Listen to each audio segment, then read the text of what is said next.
प्रणम्य परमात्मानं सिद्धं त्रैलोक्यवन्दितं स्वाभाविकचिदानन्द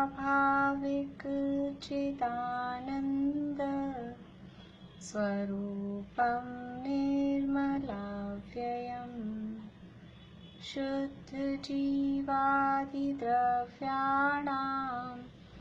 देशकं च जिनेश्वरम् द्रव्यसंग्रहसूत्राणां वृत्तिं वक्षे समासतः जीवमजीवमदव्वं जिणवरवसहेण जीर्णनेतिष्ठं देविन्दविन्दवन्दं वन्दे तं सर्वदा शिरसा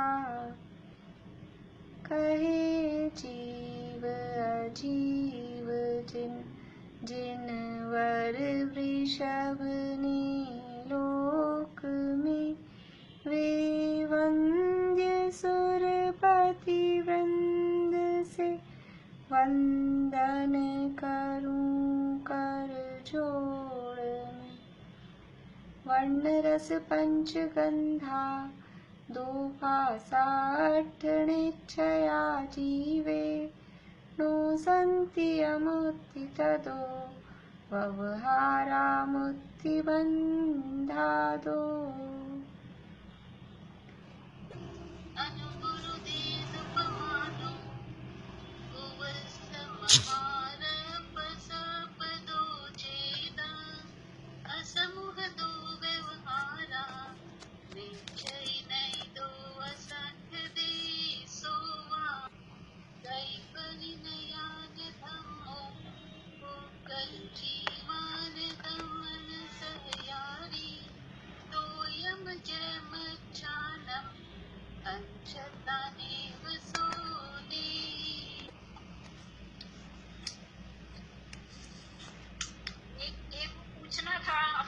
हाँ बोलिए संतान। तो है ना चार्ट में है ना 81 पेज पे है ना प्राप्त प्राप्तक और लक्ष्य प्राप्तक में है ना आपने चार्ट बना रखा है ना। एक मिनट 81 वाला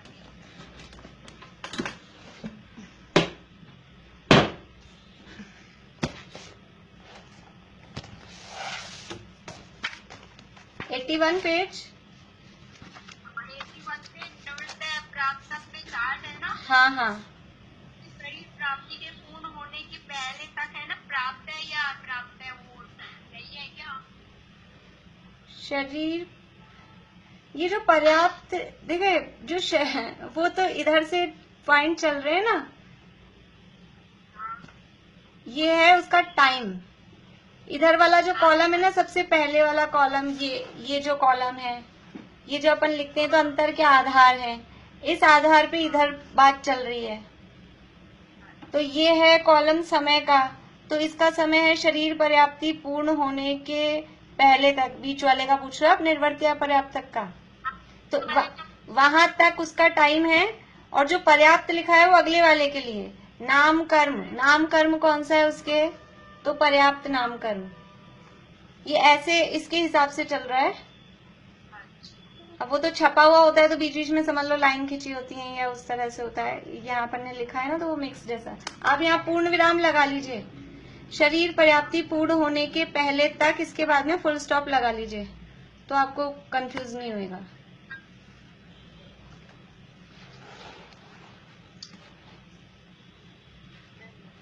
हाँ बोलिए रेखा जी। हाँ निर्वृत्ति पर्याप्त तो उसमें जो गुणस्थान के बारे में थोड़ा बता दीजिए ना। निवृत्ति अपर्याप्त का गुण स्थान, ठीक है। हाँ एक और मीना चाची आपको क्या पूछना है? आवाज नहीं आ रही आपकी, आवाज चालू करिए। ये है ना 10 नंबर में उत्तरोत्तर कर्ता कौन है? आचार्य परंपरा। ये श्री नेमीचंद आएगा क्या? सिद्धांत देव नीचे सबसे नीचे 10 में। हाँ, उत्तर कर्ता और उत्तरोत्तर कर्ता। तो वैसे आचार्य परंपरा और सामान्य सब शास्त्रों के लिए अपन लगाएंगे तो जो भी आचार्य परंपरा चली आ रही है वो कहलाएगी। और यहाँ इस शास्त्र के संबंध में कहेंगे तो नेमीचंद सिद्धांति देव, आचार्य परंपरा से चले आए हुए, फिर उससे चलते चलते नेमीचंद सिद्धांति देव। 6 नंबर था दीदी, ज्योतिष देवों के जो है ना मेरे पास छप नहीं पाया है बराबर। ये एक चंद्र और एक सूर्य, विमानों में रहने वाले इंद्र लिखना है क्या सबसे नीचे? पेज नंबर कौन सा कह रहे हैं? 6।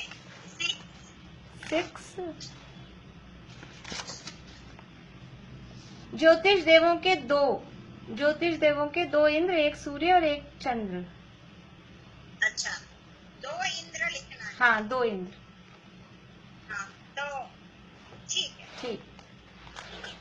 कल जो मैंने डाली है पीडीएफ, वो थोड़ा सा उसमें 13वीं गाथा का रह गया था, यानी भावार्थ और आगमार्थ वगैरह, वो भी उसमें साथ में उसी पेज से कंटिन्यू है, जहाँ पेज तक पहले लास्ट था 291 पेज से, उसी से वो कंटिन्यू है।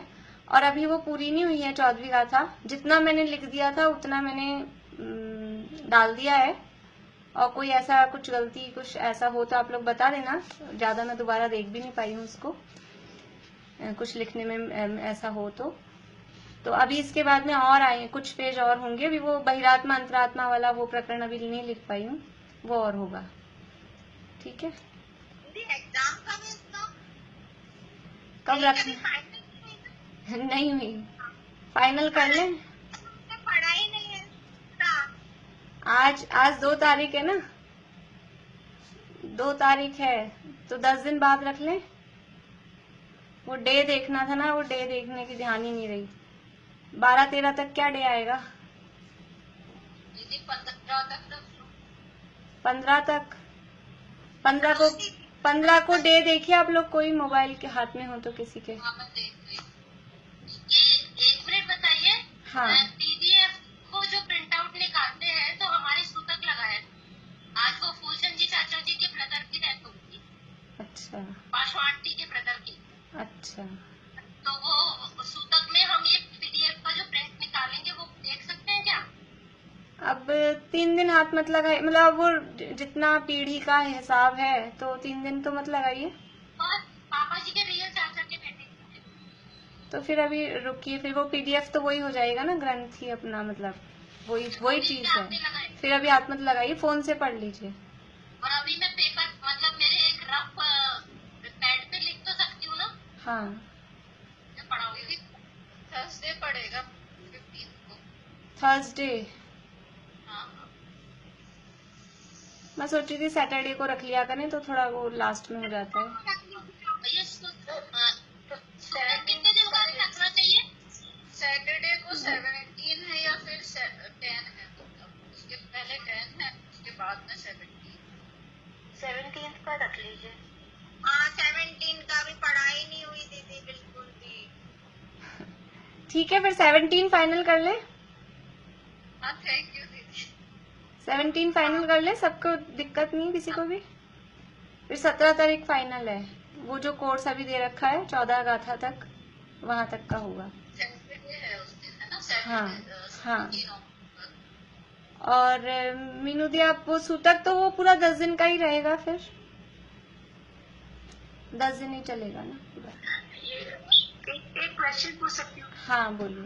वो आपने मोक्ष मार्ग प्रकाशक के जो क्वेश्चंस भेजे हैं उसका एक और एग्जाम होगा क्या? नहीं, वो तो ऐसे ही रिवीजन के हिसाब से। वो तो हाँ डेली के चलते रहते हैं ना, उसके लिए भेजे हैं। अच्छा ज्योति जी। हाँ जी, हाँ जी। 15वीं गाथा में कुछ नहीं आएगा ना? नहीं, 14 गाथा तक ही आएगा, 15वीं गाथा का नहीं आएगा। अब वो आप लोग जितना डिले पेपर रखेंगे, क्योंकि अपन आगे बढ़ते जाएंगे तो फिर ये वाला एग्जाम और आगे डिले होगा। कोई बात नहीं, ऐसे ही चलता है। समास में जैसे आपने भेद बताया ना, 14, 15, 16, 17 ऐसे, तो सारे आने चाहिए या 14 ही आने चाहिए? कहाँ तक के लिखवाए हैं इसमें? 10 को ले लीजिए ना, 10 तो आज ही को बहुत पढ़ने के लिए नहीं।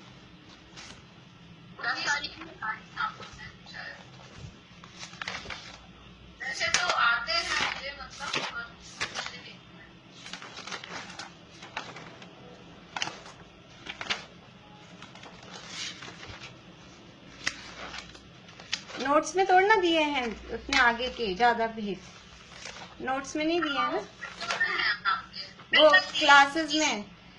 एग्जाम में तो जितना नोट्स में है वो पढ़ाने के समय में पढ़ा देती हूँ मैं। एग्जाम के पॉइंट ऑफ व्यू से आप उतना ही रखिए, ठीक है ना। चलिए अब पढ़ते हैं अपन आगे।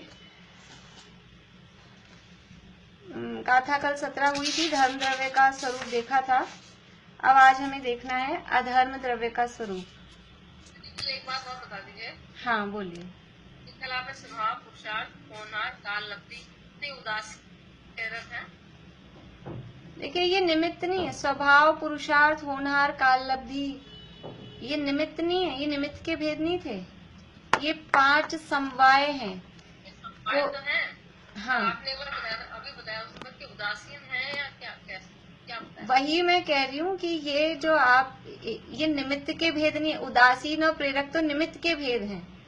स्वभाव तो स्वभाव है, वो निमित्त नहीं है। स्वभाव, पुरुषार्थ, होनहार, काल, लब्धि, ये एक अलग चीजें हैं। और उदासीन और प्रेरक जो हमने देखे थे वो निमित्त के भेद थे। तो जो 5वां फैक्टर है, स्वभाव, पुरुषार्थ, होनहार, काल, लब्धि और निमित्त, तो जो 5वां फैक्टर है ना निमित्त, उसके भेद हैं उदासीन या प्रेरक। और भी टाइप से अलग हैं, तो वो जो भेद देखे थे वो तो निमित्त के हैं। स्वभाव, पुरुषार्थ, होनहार, काल, लब्धि वो तो अलग चीज है। वो कोई भी काम होता है तो काम जब भी होता है ये बातें वहां होती हैं। उन सबका जो संयोग मिलता है, उन सबका कॉम्बिनेशन जो होता है उसका नाम है समवाय। और कोई भी काम होगा इन 5 चीजों के कॉम्बिनेशन के बिना नहीं हो सकता। कोई भी काम हो दुनिया का तो वो कहलाता है ये 5 समवाय। वो एक अलग चीज है। और जो कल निमित्त की बात चल रही थी वो निमित्त के भेद हैं। जो ये उदासीन और प्रेरक के जो भेद हैं वो निमित्त के हैं। निमित्त का मतलब है काम होने में सहायक है। और जो समवाय है उसमें से काम होने में वो होते हैं, सहायक तो निमित्त है, लेकिन स्वभाव, पुरुषार्थ, होनहार, काल, लब्धि ये उस काम के वो समझ लीजिए उसमें उपादानगत भी कारण शामिल हैं। तो 5 समवाय में तो निमित्त उपादान दोनों शामिल हैं। और निमित्त तो अकेला निमित्त है जो प्रेरक और उदासीन जो भेद कहे हैं। उपादान बोलेंगे चारों, उपादान कारण है मतलब। हाँ वो चारों उपादान रूप हैं, ऐसा कह सकते हैं। और द्रव्य, क्षेत्र, काल, भाव, ये द्रव्य, क्षेत्र, काल, भाव ये तो वस्तु के चतुष्टय कहलाते हैं। मतलब कोई भी वस्तु होती है तो वो वस्तु है, वो द्रव्य है, उसका कुछ ना कुछ एरिया होता है, वो क्षेत्र कहलाता है। फिर उसका कुछ ना कुछ टाइम पीरियड होता है, वो उसका काल कहलाता है। और उसमें कुछ ना कुछ गुण वगैरह अवस्थाएं होती हैं, वो उसके भाव कहलाते हैं। तो वो एक हर वस्तु में ऐसी चारों चीजें होती ही हैं। वो तो वस्तु का स्वरूप निर्माण करते हैं। द्रव्य, क्षेत्र, काल, भाव से मिलकर वस्तु बनती है। और समवाय तो कोई काम होता है, कोई काम हो रहा है तो उस काम में क्या क्या चीजें लग रही है वो कहलाता है समवाय। जैसे मकान बन रहा है तो मकान किससे बनता है? अकेले ईंट से भी नहीं बनेगा, अकेली बजरी से भी नहीं बनेगा, अकेले सीमेंट से भी नहीं बनेगा, अकेला पानी से भी नहीं बनेगा। वो सब मिलकर और फिर वो एक दीवार खड़ी होगी, तो वो सब समवाय कहलाते हैं। ऐसे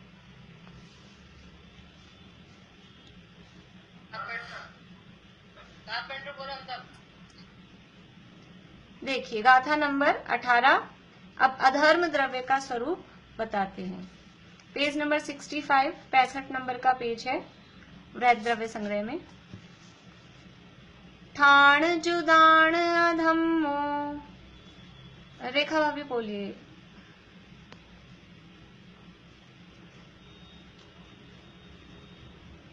ठाण जुदान अधम्मो, पुग्गल जीवान ठाण सहयारी, पुक्कल जीवाण ठाण सयारी, छाया जह पहियाणम, छाया जह पय्याणम्, गच्छन्ताणेव सोधरई। गच्छन्ताणे सोदरई। एक मिनट, यहाँ पर भी सो आया हुआ है। हाँ वो मैंने देख लिया था, इसीलिए मेरे को लग रहा है सो ही आना चाहिए शायद, यहाँ पर भी सो है तो, और फिर भी देख लेंगे। और दूसरी किताब में मैंने देखा है वहां भी सो ही है, तो शायद सो ही होना चाहिए, वहां मिसप्रिंट हुआ है शायद। ठाण जुदान, ठाण यानी स्थिति, स्थिति, और जुदान यानी, जुदान का अर्थ जुदा होना नहीं, यहाँ जुदान मतलब युक्त, युतानाम, स्थान युतानाम, संस्कृत में दिया है स्थान युतानाम, यानी स्थिति से जो युक्त है। अधम्मो, अधर्म द्रव्य, पुग्गल, ये स्थान जुदान लगाना है पुग्गल जीवान के साथ, तो जो स्थिति से युक्त पुग्गल और जीवान यानी पुद्गल और जीव हैं, यानी जो स्थिति से युक्त यानी रुके हुए स्थित जो जीव और पुद्गल हैं, उनके ठाण सहयारी, उनकी स्थिति में जो सहकारी हैं, स्थिति में जो साथ देने वाले हैं, निमित्त होने वाले हैं, वो क्या कहलाता है? वो है अधम्मो, वो अधर्म द्रव्य है। जो स्थिति से युक्त जीव और पुद्गल हैं, उनकी स्थिति में जो सहकारी हो रहा है। अब बताओ कोई व्यक्ति अपने आप ही यानी वो उसका परिणमन हो रहा है, फिर भी उसमें सहकारी होता है।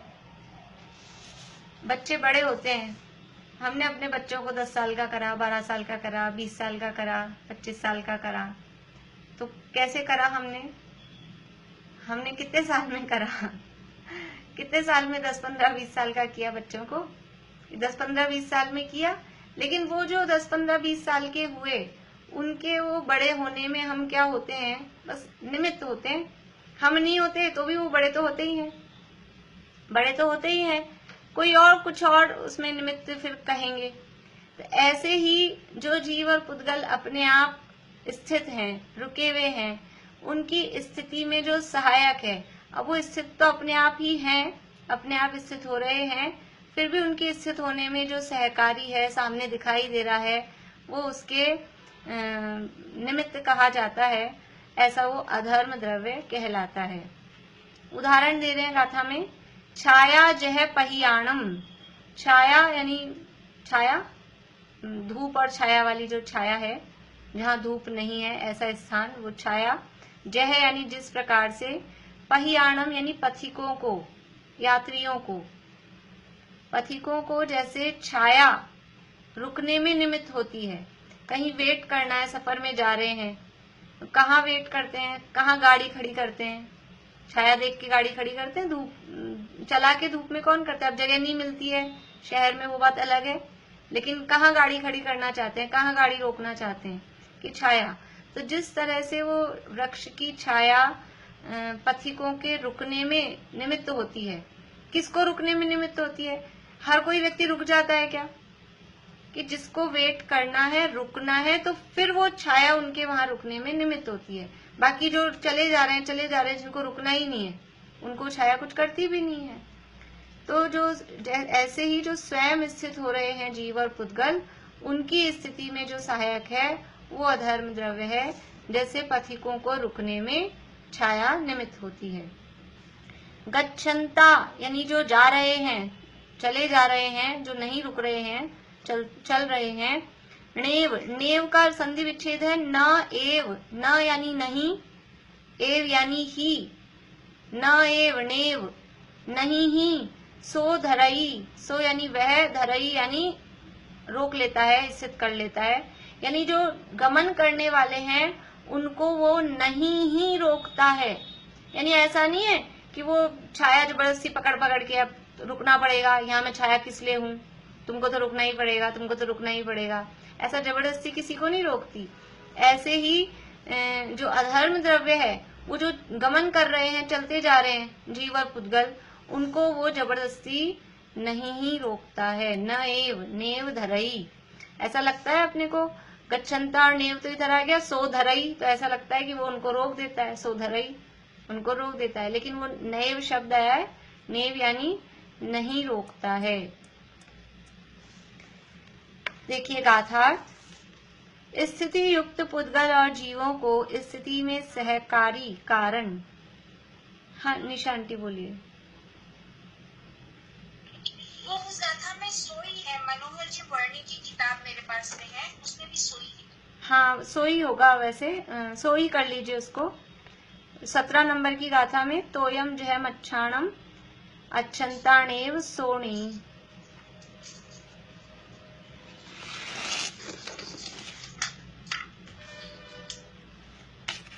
और फिर भी देख लेंगे नियम जो भी होते हैं उस हिसाब से। हाँ ज्योति जी बोलिए। सोई तो करना है ना खाली। हाँ सो ज्योति जी आप बोलिए।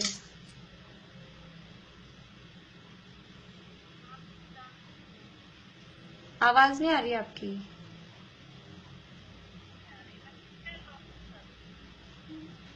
बहुत धीरे आवाज आ रही है, कुछ समझ नहीं आ रहा। पूछना है कुछ?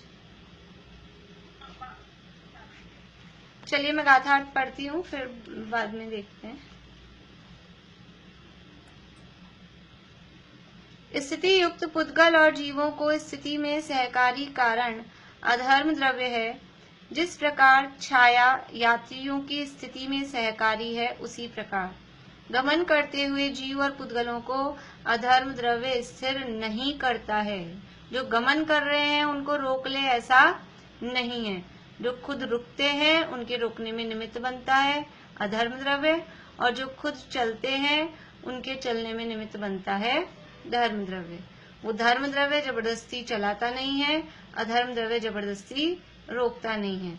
यदि दोनों में ऐसा कुछ हो, कंपटीशन हो जाए, तू ज्यादा को रोकता है कि मैं ज्यादा को चलाता हूँ, फिर क्या होगा? ऐसा कंपटीशन नहीं होता। जो खुद अपनी इच्छा से चल रहे हैं उनमें धर्म द्रव्य निमित्त है, जो खुद अपनी इच्छा से रुक रहे हैं उनमें अधर्म द्रव्य निमित्त होता है। हाँ बोलिए भारती आंटी। वो जब जैसे मून का जो दिखाते हैं ना, जब मून में गए थे तो वहां पे जैसे रुक नहीं पाते हैं, तो फिर वो तो समझ लीजिए अधर्म द्रव्य तो पूरे लोक में ही है, धर्म द्रव्य भी पूरे लोक में ही है। अब वहां तो वो जो कुछ भी गैसेस का वो जो भी वातावरण का हिसाब है, उस हिसाब से वो जो भी साइंस वाले बताते हैं उस हिसाब से समझ लेना चाहिए अपने को। उसका कोई खास वो नहीं है यहाँ। लेकिन जो भी जो छाया में शैडो नहीं आएगा ना, वो शैडो नहीं, ये छाया मतलब धूप छाया वाली छाया, वो वाली छाया। वो तो वहां पर भी अगर वो मान लीजिए वो गमन कर रहे हैं, रुक नहीं पा रहे हैं, तो उनकी योग्यता ही ऐसी है। वो तो जिस द्रव्य की उन जीव और पुद्गलों की वहां पर ऊपर अगर अंतरिक्ष में जाते जा रहे हैं और वहां पे जो भी कुछ ऑक्सीजन का जो भी सिस्टम होता है, उस हिसाब से अगर वो ऐसा लग रहा है कि उड़े जा रहे हैं, तो वो उनकी योग्यता उस समय ऐसी ही है। जिसमें जैसी योग्यता होती है वो पदार्थ उस रूप से परिणमित होता है। दूसरी चीजें वो उसमें निमित्त कही जाती हैं। जिसमें उड़ने का स्वभाव है तो वो उड़ पाता है, और उड़ने का स्वभाव ही नहीं होगा तो वो वहां जाकर भी उड़ नहीं पाएगा। तो वो ऐसा ही जीव और पुद्गलों का स्वभाव होता है, तो वो उड़ते उड़ते से दिखाई देते हैं। बोलिए ज्योति जी। हाँ, मैं ये पूछ रही थी कि ठाण जो दान का भी मतलब सेपरेट करेंगे। हाँ, ठाण यानी स्थिति, जुदान यानी युक्त, स्थिति से युक्त। ठाण मतलब स्थान, और स्थान मतलब स्थिति।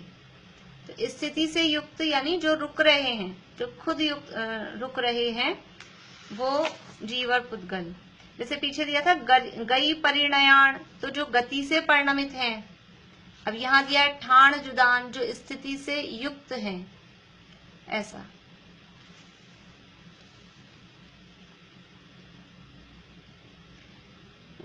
गाथा बोलते हैं फिर से। हाँ जी। तो से क्या अर्थ लगाएंगे? तो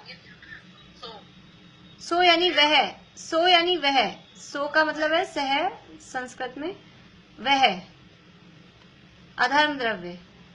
वहां धर्म द्रव्य था पिछली गाथा में, यहाँ अधर्म द्रव्य। और ये परिणयान क्या बताया?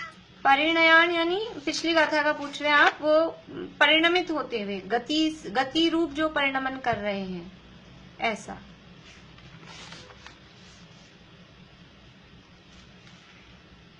टीका पहले एक बार गाथा फिर से बोल लेते हैं। अर्पणा जी आप बोलिएगा अब गाथा। ठाण जुदान अधम्मो अनम्यूट करिए। ठाण जुतान अथम्भो पुग्गल जीवाण ठाण सहयारी, पुक्कल जीवान ठाण सहयारी, छाया जह पहियाणम, छाया जय परियाणम, गच्छन्तानेव सोधरई। गच्छन्तानेव सोऽधरई। हाँ, निशांटी बोलिए। ठाण जुदान अधम्मो पुग्गल जीवान ठाण सहयारी, छाया जह परियाणम, गच्छन्तानेव सोऽधरई। चलिए टीका देखते हैं, फिर बाद में बुलवाएंगे गाथा। टीका। स्थिति युक्त पुद्गल और जीवों को स्थिति में सहकारी कारण अधर्म द्रव्य है। अधर्म द्रव्य क्या है कि जो स्थिति युक्त मतलब जो रुके हुए हैं, स्थिति से युक्त हैं, स्थिति का मतलब है रुकना। तो रुके हुए जो पुद्गल और जीव हैं उनको स्थिति, उनके रुकने में सहकारी कारण यानी सहयोगी यानी कि निमित्त कारण वो अधर्म द्रव्य है।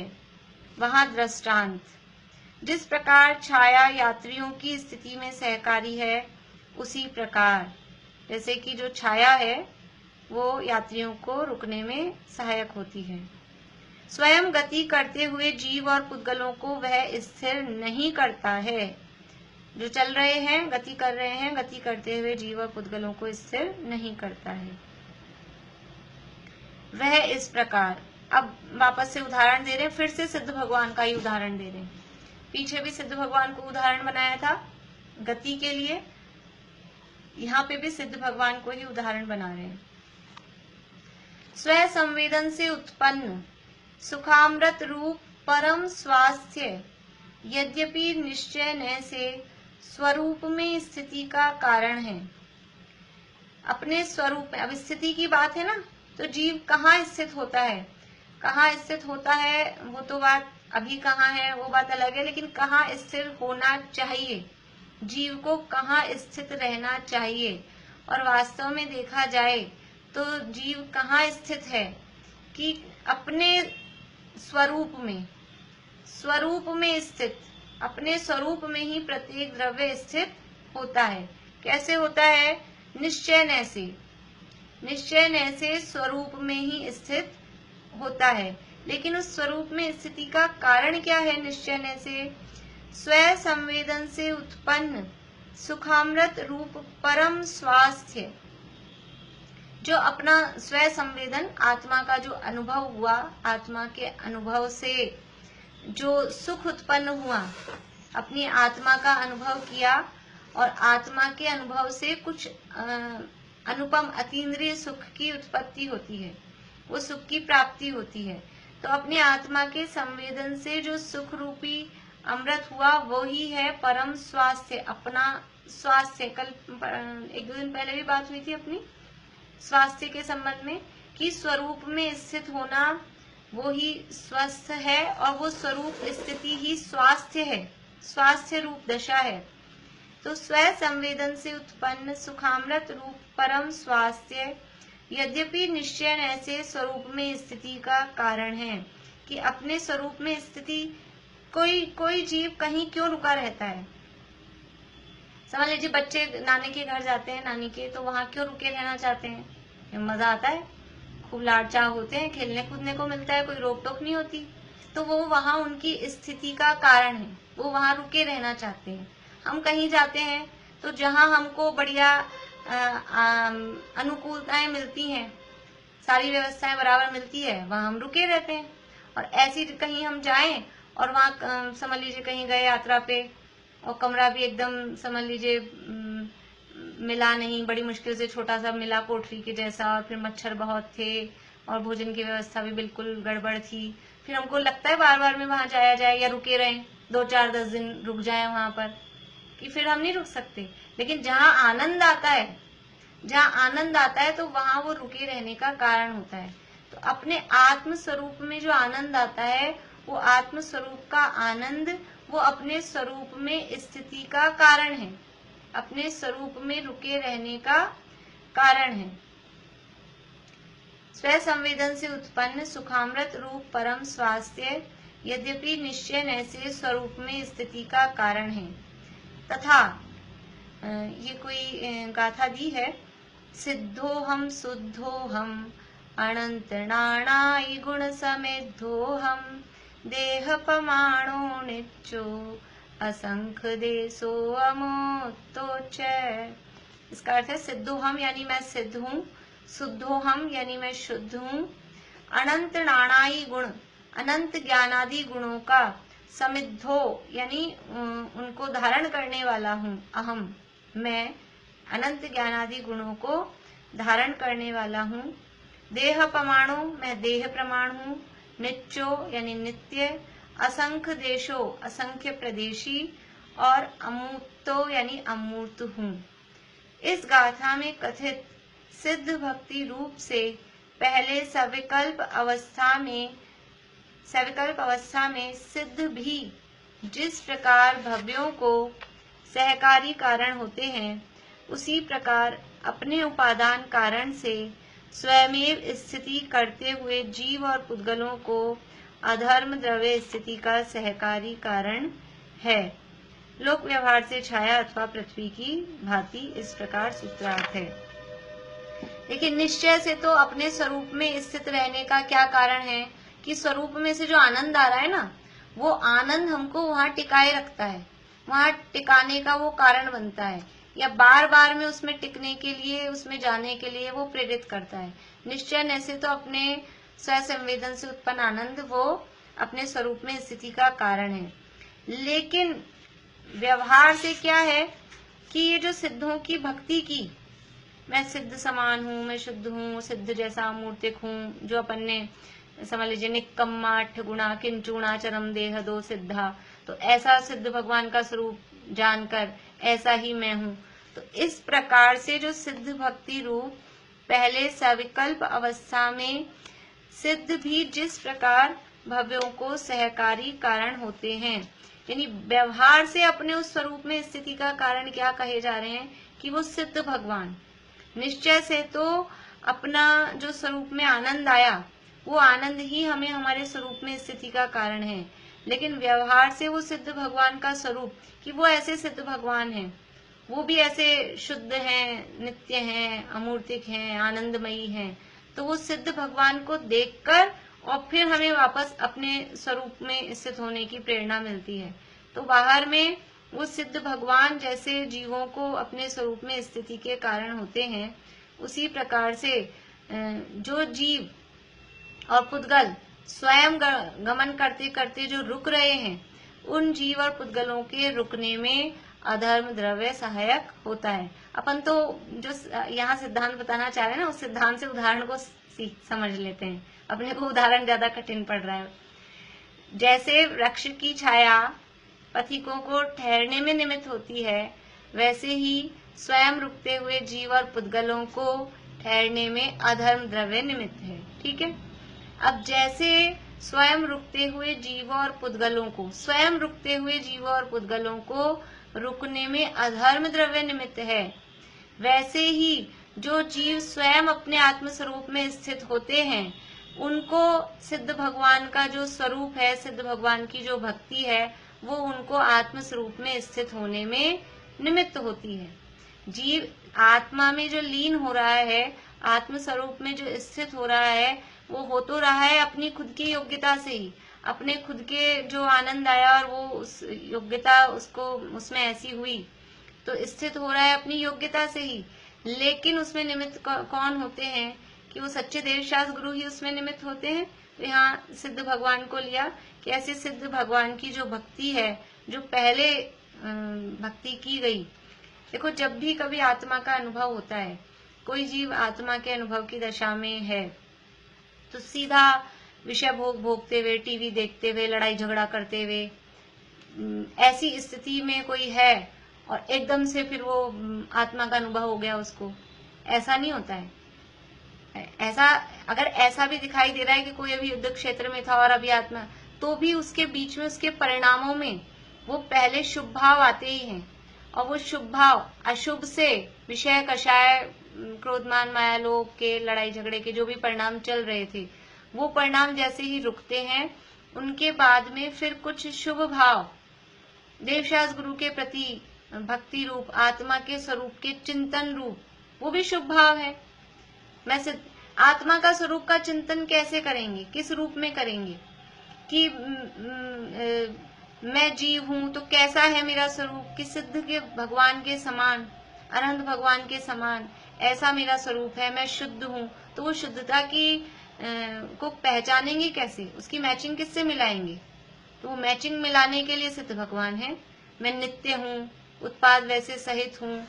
इस तरह से ये जो पहले विचार चल रहे हैं, वो विचार हैं ये सविकल्प दशा, और वो सविकल्प दशा में सिद्ध भगवान की, सच्चे देवशास गुरु की जो ऐसी भक्ति है, वो अपने स्वरूप में स्थित होने के लिए वो निमित्त कारण होती है।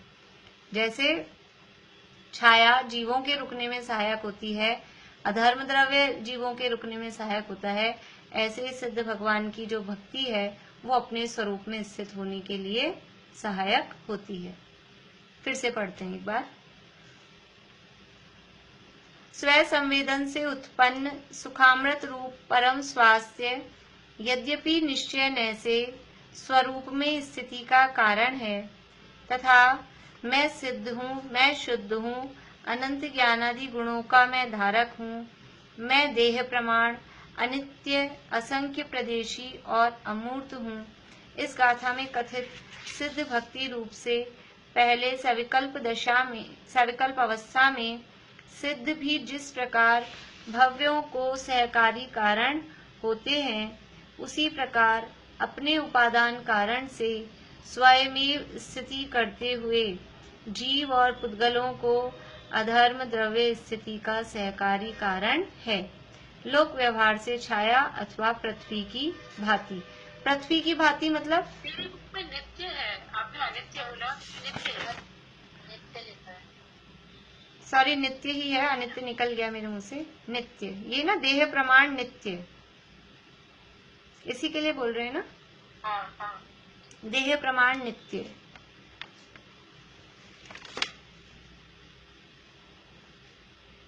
यहाँ कहा है लोक व्यवहार से छाया अथवा पृथ्वी की भांति। तो जैसे पृथ्वी भी, यानी हम कभी रुकेंगे तो रुकने के लिए कोई बेस चाहिए ना, आधार। जैसे हम पृथ्वी पर ही चलते हैं और पृथ्वी पर ही रुकते हैं, तो रुकने के लिए भी पृथ्वी ही निमित्त बन रही है। छाया तो बन ही रही है, वो तो फेमस उदाहरण है ही। लेकिन जैसे ट्रेन का ट्रैक है, पटरी है, तो वो जो ट्रेन चल रही है उसके चलने में निमित्त है, और ट्रेन के रुकने में भी क्या है, जो पटरी पे ही रुकी है। तो ऐसे ही यहाँ पृथ्वी शब्द दिया। पृथ्वी मतलब कोई भी आधार, कोई भी बेस, किसी भी चीज को रुकने के लिए वो उसका आधार है, उसके समान। इस प्रकार सूत्रार्थ है। इस प्रकार से अधर्म द्रव्य के कथन की गाथा पूर्ण हुई। इस प्रकार से अधर्म द्रव्य के स्वरूप के संबंध में ये गाथा पूर्ण हुई है।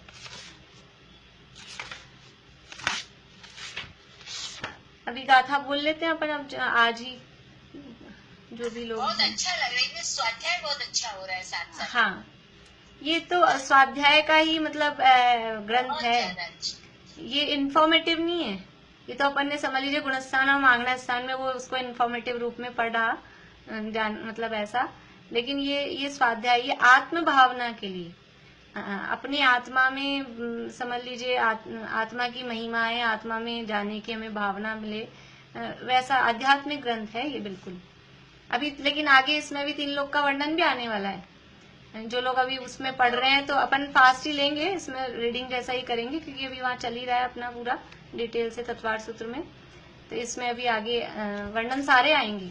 आगे फिर समझ लीजिए तत्वार सूत्र का 7वां अधिकार टाइप से वो सारा वर्णन भी, संवर्ण निर्जरा का पूरा वर्णन आने वाला है सब आगे। इसमें ये जो लिखा है ना, स्व संवेदन से उत्पन्न सुखामृत रूप परम स्वास्थ्य, तो इसमें ये भी हो सकता है ना, जैसे अपने स्व द्रव्य क्षेत्र काल भाव में स्थिर होना या स्थित होना, तो इसमें भी जैसे स्थिर होके ये जो सुखामृत सुखामृत के वो स्थित, यहाँ वही बात है कि अपने स्वरूप में द्रव्य क्षेत्र काल भाव में स्थित होना, लेकिन यहाँ उसका कारण बता रहे हैं कि अपने स्वरूप में स्थिति का असली कारण क्या है, कि वो जो हमको सुखामृत आया ना, जो अपने आत्मा का आनंद आया, वो ही अपने स्वरूप में स्थिति का वास्तविक कारण है। बाहर में सिद्ध भगवान की भक्ति वो उपादान कारण नहीं है। जैसे कोई भी जीव और पुद्गल रुक रहे हैं, तो उनके रुकने में उपादान कारण क्या है और निमित्त कारण क्या है, कि जीव और पुद्गलों के रुकने में उपादान कारण उनकी स्वयं की योग्यता, स्वयं में उनमें रुकने रूप जो योग्यता है वो उनका उपादान कारण है, और बाहर में निमित्त कि वो अधर्म द्रव्य है।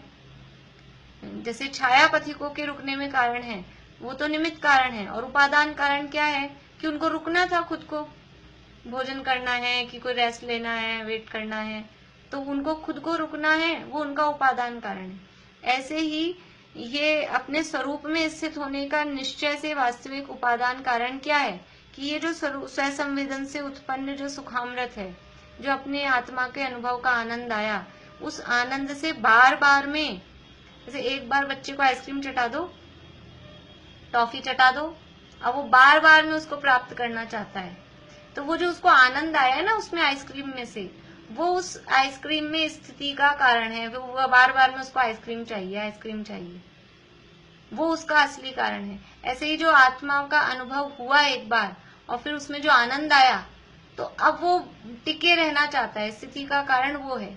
और उसमें सिद्ध भगवान की भक्ति, वो व्यवहार से पहले वो सिद्ध भगवान की भक्ति की थी, बाहर से क्या कहेंगे किसी को कि ये जीव क्यों अपने स्वरूप में स्थित है, स्थित क्यों हुआ, कि सच्चे देवशास गुरु के प्रसाद से, उनकी भक्ति के निमित्त से स्वरूप में स्थित हुआ।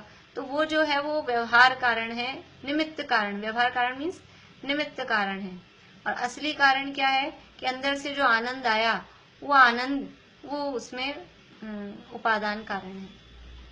ज्योति जी बोलिए। इसमें पूछ रही थी, जैसे इसमें सारा जो पोर्शन है वो ब्रह्मदेव सूरी जी ने लिखा है क्या? कि जो खाली संस्कृत और प्राकृत का जो है वो पोर्शन ब्रह्मदेव सूरी ने लिखा है, और जो हिंदी का पोर्शन है वो है। ऐसा ही है। प्राकृत की गाथाएं लिखी है नेमीचंद सिद्धांति देव ने। जो गाथा अपन बोलते हैं प्राकृत की हैं, वो प्राकृत भाषा की हैं, वो लिखी है नेमीचंद सिद्धांति देव ने, और उनकी डिटेल संस्कृत में लिखी है ब्रह्मदेव सूरी ने।